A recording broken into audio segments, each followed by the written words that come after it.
Weekly recap, markets flat and industry buoyant. Cardano, Bitcoin, XRP, and Kraken continued to make the news. Markets-wise, crypto was flat this week.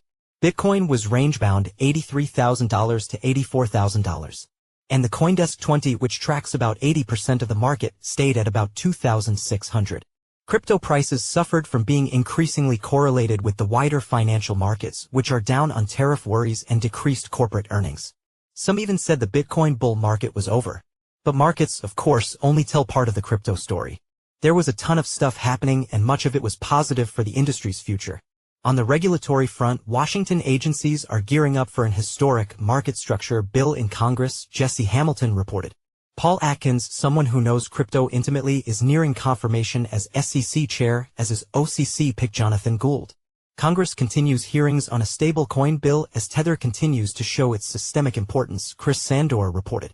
EU officials are fussing about USD hegemony of stablecoins and are readying plans for a digital euro or CBDC, Jamie Crawley. Eric Trump joined Metaplanet, Japan's answer to Michael Saylor's MicroStrategy, as the Trump family continues to bet privately and publicly on crypto's success. Our reporters did some great deep dives on protocol projects. Oliver Knight lifted the lid on Cardano's price surge following ADA's sort of inclusion in a putative national crypto reserve.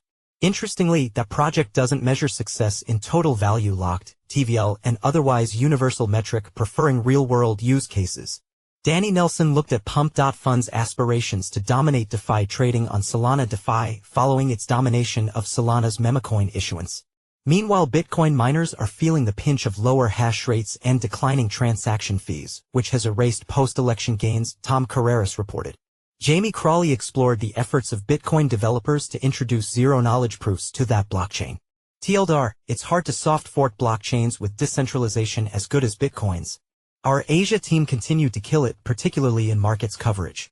Resident technical analysis whiz Omkar Godbol correctly reported on the Fed ending QT as well as highlighting how the Turkish lira's flash crash led to a surge in Bitcoin volume in that country.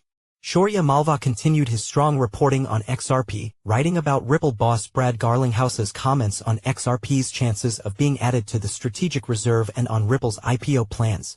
Malva also reported on Radium's plan to start a Pump.Fund rival. Sam Reynolds, who is based in Hong Kong, covered North Dakota passing a crypto ATM bill as well as reporting on how the man who stabbed Haru Invest CEO could face over a decade in prison. And lastly, Parikshit Mishra's swift coverage of Kraken buying NinjaTrader for $1.5 billion trumped most of the competition. It was one of those weeks when a lot happened under the hood. Prices may be in a plateau, but the industry continued to move forward on lots of fronts.